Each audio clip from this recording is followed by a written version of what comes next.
दोस्तों आज पेश है विचित्र परख तुलसी की कौम से एक और चित्र है दोस्तों।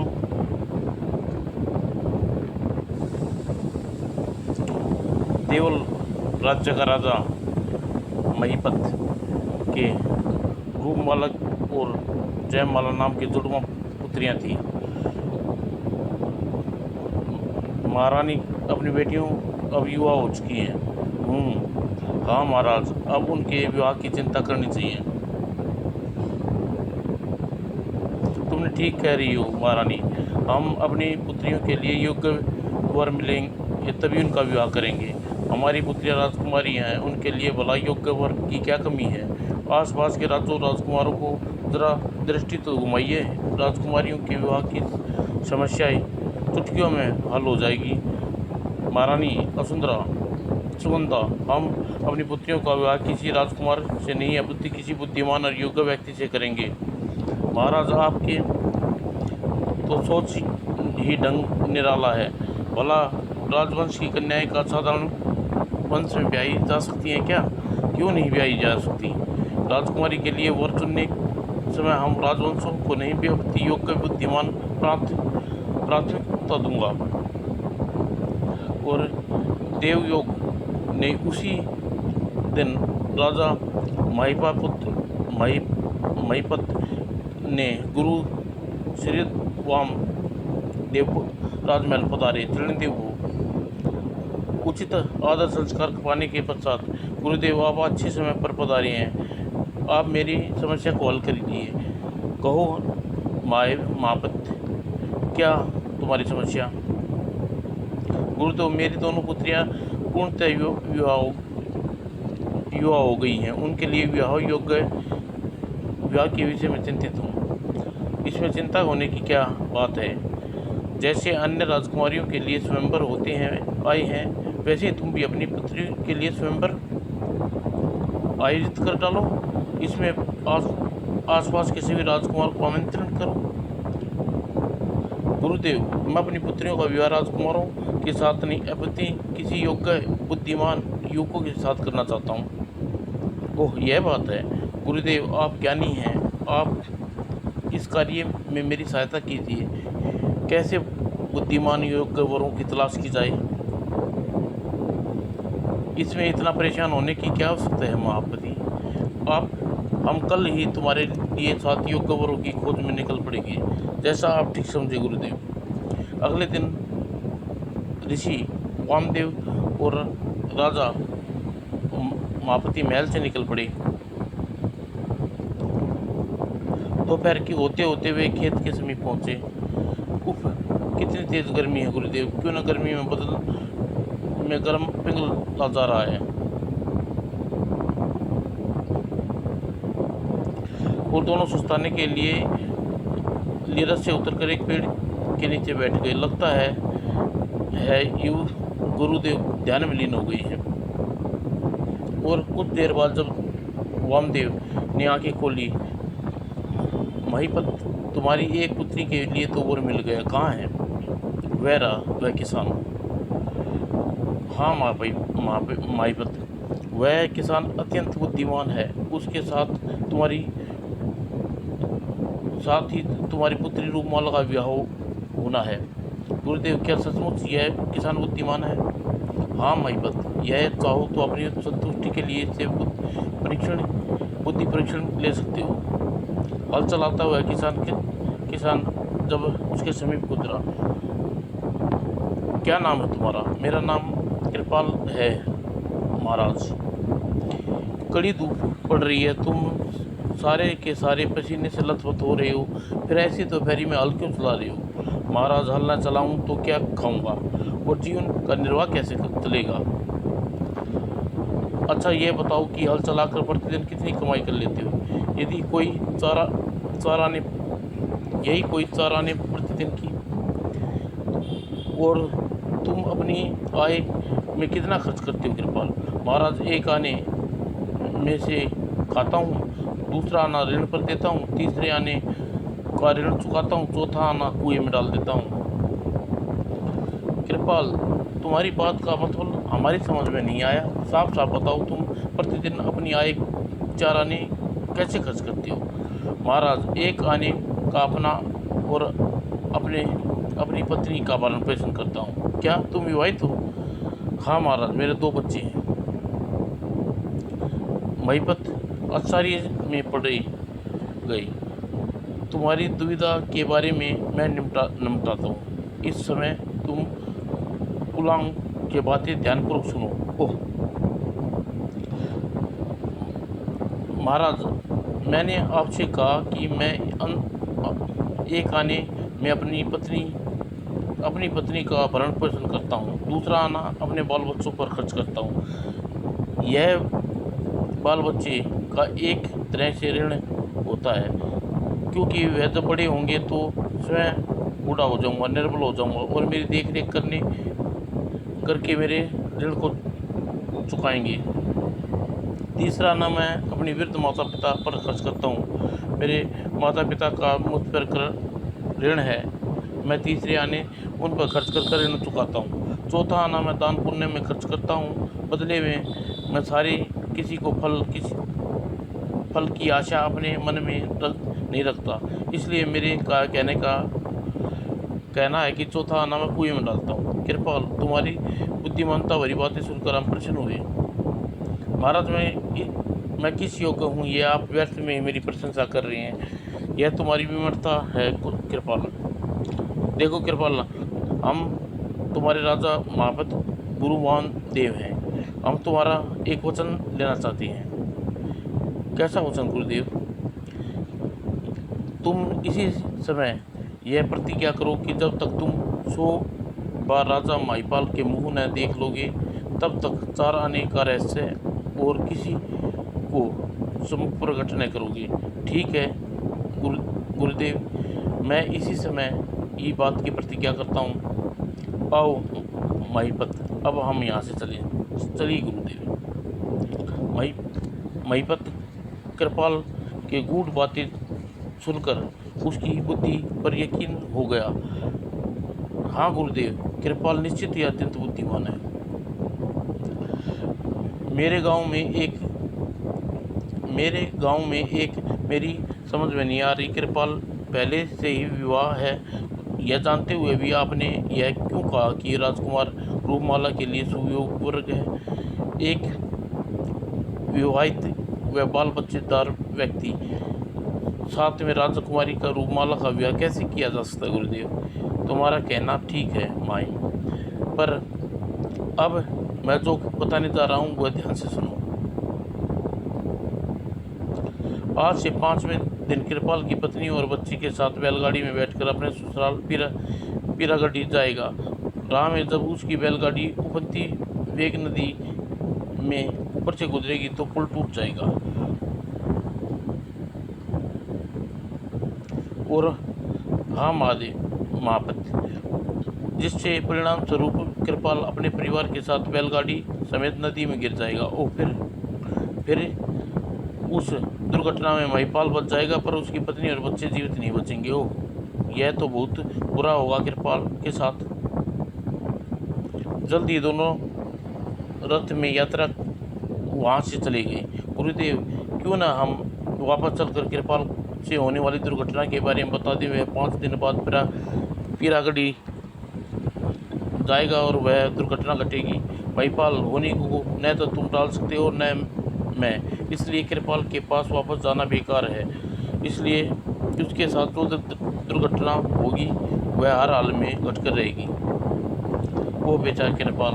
अब तुम यह बताओ कि तुम कृपाल की पहली पत्नी और बच्चे के मर जाएंगे, तब राजकुमारी कृपाल से विवाह के साथ तुम करने के लिए तैयार होगी या नहीं?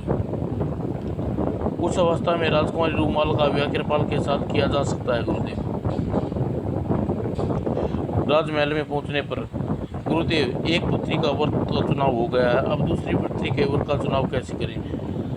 महापिता, तुम चारों ओर मुनादी करवा दो। और ऋषि वामदेव ने धीरे धीरे उसको समझाने लगे। ठीक है गुरुदेव, मैं ऐसा ही करूँगा। अच्छा महापत, अब मैं इजाज़त चाहता हूँ। आश्रम मेरे शिष्य लौटने की राह देख रहे होंगे।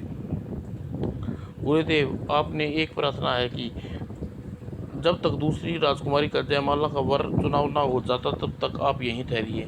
ठीक है, ऐसी इच्छा है तो ऐसा ही सही।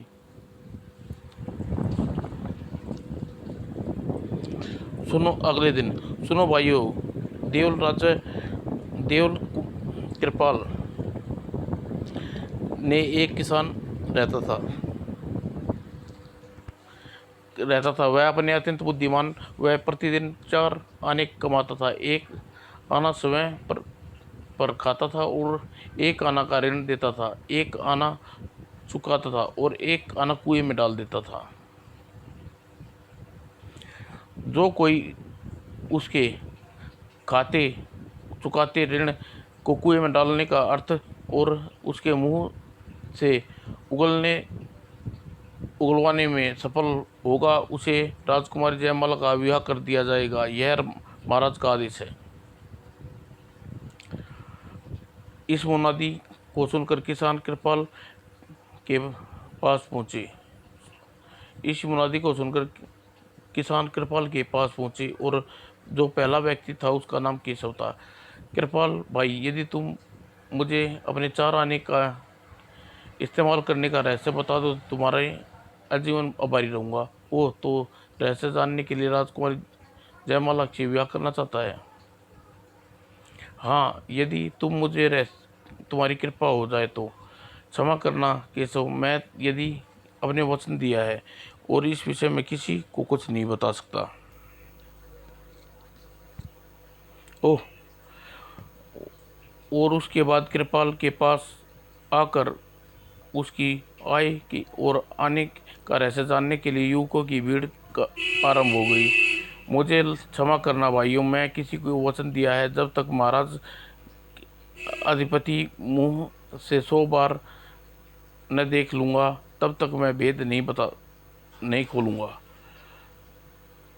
अब क्या करें, कृपाल का रहस्य जानना संभव नहीं है। और इस प्रकार 4 दिन बीत गए। युवक आते कृपाल 4 आने का रहस्य जानने के लिए बताने का आग्रह करते। कृपाल मना करता और निराश होकर लौट जाते। 5वें दिन। तुम्हारा नाम कृपाल है? हाँ, मैं ही कृपाल हूँ, कहो मुझसे क्या काम है? मैं तुम्हें 4 आनों की कमाई के बारे में पूछने आया हूँ। बता, तुमको किस प्रकार खर्च करता है? मैं यह रहस्य नहीं बताऊंगा और जो लपधाबी को भी कभी नहीं बताऊंगा। चले जाओ यहाँ से। क्या कहा? मुझे लपट लपला पार्टी कहा, लंपाटी कहा। ठहर जाओ। और अगली पल नहीं। और कृपाल पर द्वारा रावण ने नीचे गिरा लिया। मैं तुझे मार डालूंगा तो तेरे 4 आने का रहस्य का मुझे पता कैसे चलेगा? देख, मैं 24 घंटे का मोहलत देता हूँ। 24 घंटे में यदि तूने मुझे 4 आने का रहस्य नहीं बताया तो मैं तुझे जान से मार दूंगा। कृपाल को चेतावनी देकर जयवंत वहाँ से चला गया।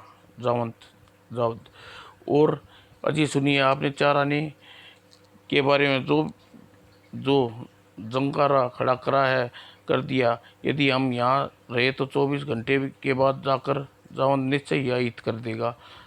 तब तो तू बात को सलाह की, फिर क्या क्या करूं? ऐसा करते हैं, कुछ दिनों के लिए मैं आप बच्चों के साथ मेरे पिताजी के घर पीरागढ़ी चलते हैं और किसी को पता नहीं चलेगा कहाँ गए हैं और तंग करने वाले वहाँ तक पहुँच नहीं पाएंगे। हाँ, ठीक कहा। और अपने बूढ़े माता पिता से आज्ञा लेकर कृपाल उसी समय बैलगाड़ी में अपने परिवार के साथ पीरागढ़ी की ओर चल दिया। और राज्य की सीमा के बाहर आकर जब वन में पहुंचा, अरे यह इस युवक का रथ तो कीचड़ में धंस गया, मुझे बैलगाड़ी से उतरकर इसकी सहायता करनी चाहिए। और उसने बैलगाड़ी से रोकी और उतर कर रथ के पास गया। भाई, मैं कुछ सहायता करूं? मेरे साथ लग कर ही पहिए को निकाल दो, बड़ी मेहरबानी होगी। और अगले पल कृपाल ने उस युवक के साथ पहिए को कीचड़ से बाहर निकालने में जुट गया। सिर दी दोनों ने पहिए को कीचड़ से बाहर निकाल पाए। तुम्हारा बहुत बहुत धन्यवाद भाई, तुम न आते तो न जाने कब तक अकेला परेशान होता। तुम कौन हो भाई और कहाँ जा रहे हो? मेरा नाम नकुल है और देवल राज्य में प्रसिद्ध सेठ बकुल का बेटा हूँ। व्यापार करने के उद्देश्य से माधवनगर जा रहा हूँ। मेरा नाम कृपाल है, मैं देव जगत में खेती बाड़ी करता हूँ। कभी तुम मेरे कहीं तुम कृपाल किसान तो नहीं जिसके चार आने की कमाई का चर्चे दिन रात चारों देवल में सुनाई पड़ रहे हैं? तुमने ठीक पहचाना, मैं वही कृपाल हूँ भाई। ओह, तब तो तुम मुझे बता सकते हो कि उन 4 आने को खर्च करने की विधि क्या रहस्य है? नहीं भाई, मैं प्रतिज्ञा की है, महाराज को 100 बार मुख देखने के पश्चात ही मैं किसी को उस रहस्य के बारे में बताऊंगा।